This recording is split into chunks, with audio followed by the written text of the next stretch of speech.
Hello and hi everybody, welcome back to another one. Now this time, I'm actually going to be reacting to the FNAF lore. I said that I wanted to react to a video explaining the FNAF lore because I want to learn like more in depth about it, because I somewhat knew about it like years and years ago when I used to play Five Nights at Freddy's, but obviously over the years I stopped playing it and then I sort of forgot like, you know, like parts of the story and all that shit. So I asked you guys which video would be the best video to react to that would go in depth about the FNAF lore and explain it really well. And some of you guys leave me links to some videos. This one is only 10 minutes long. I looked up FNAF lores on YouTube, and most of them are like hours long, and I do not want to sit here for like 3 hours long just doing a reaction to a video that's that long. I feel like I'm gonna slowly lose my mind, so that's why I want to do like a shorter, summed up, but at the same time pretty good in-depth video on the FNAF lore. So I have this video here that someone linked me in the comments. So yeah, I'm just gonna be looking at this one, and if this video did not go that much in depth, and there's another video that's pretty short but it's more depth than this one, then you guys can send that to me and I'll probably react to that. So but we're just gonna see this one. So yeah, but with that being said, if you haven't yet subscribed to Krog, I don't know if I can say that name, I'm horrible when it comes to names. Then subscribe to this channel, the link to it will be in the description down below. So with that being said, let's get into this. FNAF lore in 10 minutes, ready, go. A guy named William moves from England to a small town called Hurricane with his wife and 3 kids. It's in this small town that he meets a fella named Henry, who has his own kids, and Henry and William become good friends. They decide on a business venture to open up a family diner that sold cake, and with the main attraction being these 2 animatronic suits that can either be an animatronic or can spring lock into suits that humans can wear. Keep that in mind, it'll be important later. Henry wore the Freddy suit and William wears the Bonnie suit. Fellas, business is booming for Fazbear's Family Diner, so much so that they open up another branch called Freddy Fazbear's Pizza, where he creates 4 new animatronics: Bonnie, Chica, Freddy, and Foxy. But what we don't know about William Afton is that he's a crazed lunatic and an absolute psychopath. It is for this reason that it's assumed that Henry created an animatronic called the Puppet to protect his daughter Charlie from danger. One day in Freddy Fazbear's Pizza, Henry's daughter Charlie gets locked outside of the pizzeria. However, the puppet can't save Charlie as it's stuck in a box. And as William pulls into the driveway, he ends up murdering Charlie and dragging her into an alley. Once the puppet finally gets out of the box, it goes outside to protect Charlie, only to find her dead. What happens next is that Charlie's spirit inhabits the puppet, so it's now possessed by Charlie's spirit, and Henry lost his only child. Now, while all of this is going on, let's focus on William Afton's family. He has 2 sons and a daughter, but right now let's focus on the boys. The small one is Evan, and the older is Mike. Evan, aren't these from Five Nights at Freddy's 4? Scared of the animatronics, and Mike sees this as a wonderful opportunity to prank Evan. Yeah, I remember in FNAF 4, I remember that little child would get scared, like, from the animatronics, from, like, those mini games. Like, another fucking dude would come out with a mask and scare the little kid. So I'm assuming those were brothers. On Evan's birthday party, Mike, the older brother, decides to put Evan near the mouth of an animatronic version of Freddy to give him a big kiss. What happened instead is that the spring locks on the suit fail due to the moisture of the tears, which ends up causing the animatronic to bite down on William's kid like a Big Mac, killing him, thus marking the bite of 83. The death of his youngest son was enough to spiral William Afton's mind into even more chaos and psychotic behavior. He ends up luring 5 children into the safe room of Freddy Fazbear's Pizza dressed up as Spring Bonnie, from which he then kills them.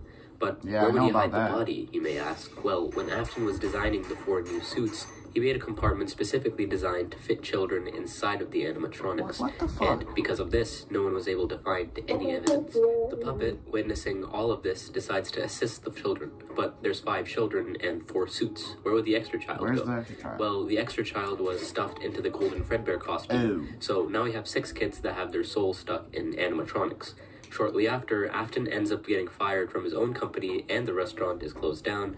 due to health violations. However, William Afton didn't stop there. After the closure of Freddy Fazbear's Pizza, he decides to make a new company called Afton Robotics and creates a new location specifically designed to murder children. But why, you may ask? Well, when Afton was murdering the 5 children, he discovered a way to become immortal, introducing Remnant. When the kids die, they release this material called Remnant, which bonds your soul onto something. This is basically how the missing children and Charlie were able to possess the spirits of animatronics. He uses this information specifically to create Circus Baby, who is able to lure children in with games and then crush them inside of her stomach. So now we know that William's youngest child is dead, and his eldest is doing something not really important right now, but maybe later. Anyway, Elizabeth, Afton's daughter, is here at this private party to unveil the new location in the franchise, until Elizabeth gets a little too close to Baby, and yeah, she gets folded like a lawn chair. Anyway, because of this incident, the Circus Baby Pizza World was shut down due to a gas leak. But rest assured, he still kept the animatronics open for rental. For what reason? Well, you remember this guy, right? Afton's only son?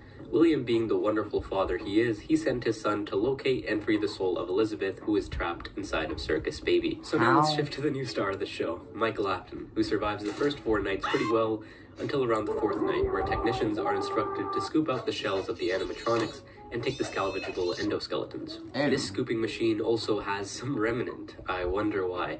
Soon enough, all of the animatronics get scooped, but they all combine their parts of their endoskeleton into some weird megazord known as Ennard. On the final night, our man Michael ends up finding himself in this godforsaken scooping machine, and it turns out Baby's true intentions were to scoop the living hell out of Michael's organs and make... So in sister location, the guy that's the security guard for sister location is Michael, the son of the father? What the fuck? What the fuck? He made him just be the security guard for sister's location. He's seeing all this shit. Some room for Ennard to chill in there, like some fucked up hermit crab. Needless to say, our boy Michael gets scooped like he's one of those strawberry sherbet ice creams, and all that remnant keeps his soul alive, whilst Ennard makes his way inside of the corpse to escape the complex. Wait, wrong game. Eventually, we realize that Michael's body slowly ends up deteriorating due to him being basically a walking corpse. A few days later, Ennard ends up escaping into a sewer system, and just when you think our boy is dead, he gets reanimated back to life. Now that Michael has freed Elizabeth, his new goal is to find William Afton. Fast forward a bit, Michael isn't able to find his father, but while all of this is happening, William decides to go to the original abandoned location to dismantle all of the old animatronics. William ends up snapping those fools like Lego bricks, but unbeknownst to William, he just awoken the spirits in a physical form. The spirits all gather up and confront William. Oh, okay. So, in FNAF 3, if you guys remember, in that game, when you play the mini games after each night, you're a certain animatronic. So I think it starts off as Freddy, Bonnie, Chica, and then like every night you follow this either purple guy or shadow Freddy, and you follow him up to this room, and then you can't go in that room, and you walk away, and then purple guy comes out and kills you. And then I think around when you beat the 5th night, you're a ghost child, and you go up to the same room, the room that the animatronics can't go in. He goes in there, and then he scares purple guy, and then it made him go back and forth to where he goes into the Springtrap suit or Spring Bonnie suit, and it kills him.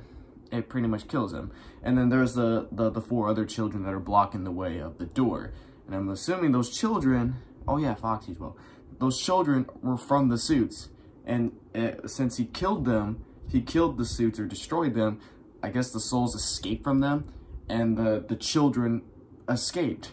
They escaped the suits, and they're trying to get revenge on William. That's the guy's name, which is Purple Guy. Wow. The way it just connects the dots is just crazy. However, in this safe room lies the very suit that William Afton used to kill these children. In an attempt to, I don't know, scare them, he puts on the suit and laughs mockingly.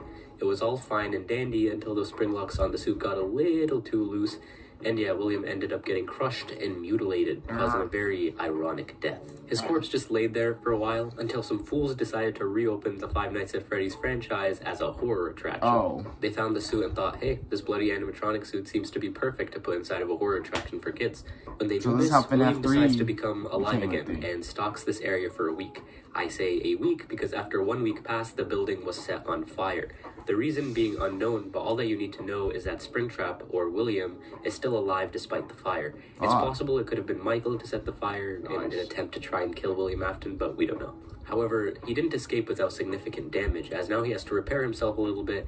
And do you remember Ennard, who escaped through the sewer? Yeah. Well, Baby was ejected from this and ends up having to piece herself together into Scrap Baby, while the rest of Ennard dons a Freddy mask to become Molten Freddy. We've discussed a lot of characters this video, but there's one that I haven't talked about in too much detail. That would be Henry, William Afton's friend, whose daughter became the puppet.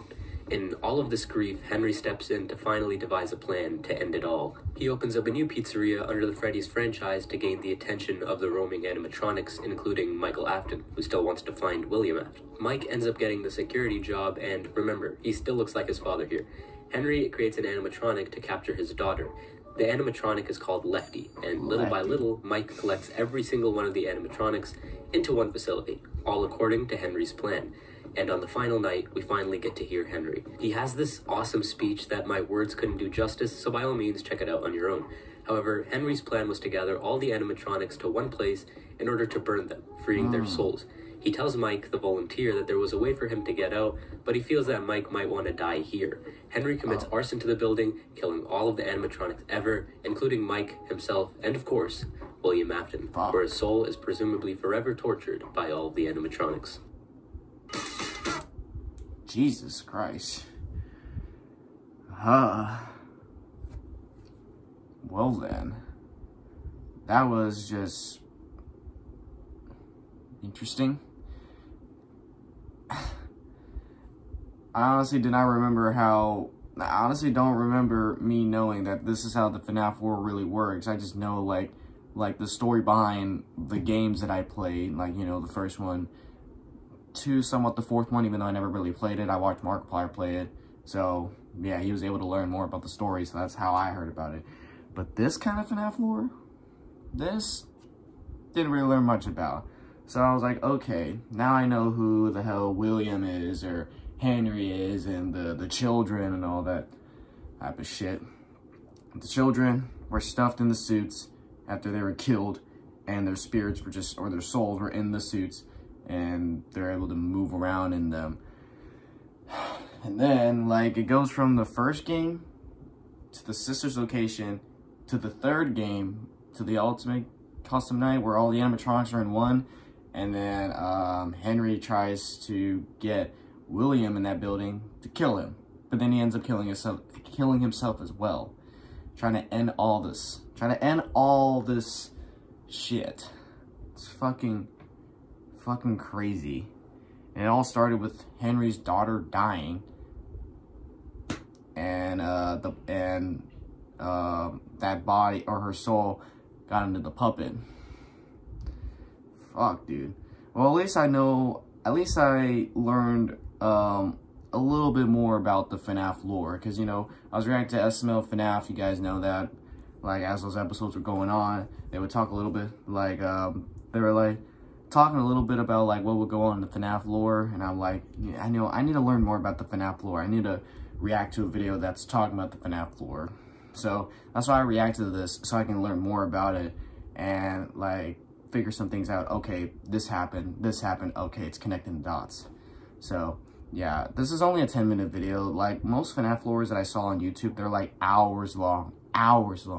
And like I said, I do not want to sit here for hours reacting to one of those videos, because like I said, I feel like I'm gonna lose my shit if I'm sitting here for like 2 hours reacting to the same video. Like, I can't, like, my fucking mind can't handle sitting in one space like this, react to a video for 2 hours long, just like this. I feel like I'll go crazy. So yeah, guys, that was just cool. That was interesting, pretty brutal as well. So yeah, and if you guys think there is a better summed up video than this that I should react to, then put in the comments of this video, leave the link to it, so that way I can find it easier instead of just searching it on YouTube and more likely finding the wrong video. So yeah, with that being said, guys, if you do enjoy this, be sure to give this video a like. If you haven't yet, subscribe. Be sure to do so right now. Turn on notifications to be notified for any video that I upload. And I'll catch you guys later in the next one whenever I start doing that. So if you guys enjoy, I'll catch you guys later. So take care.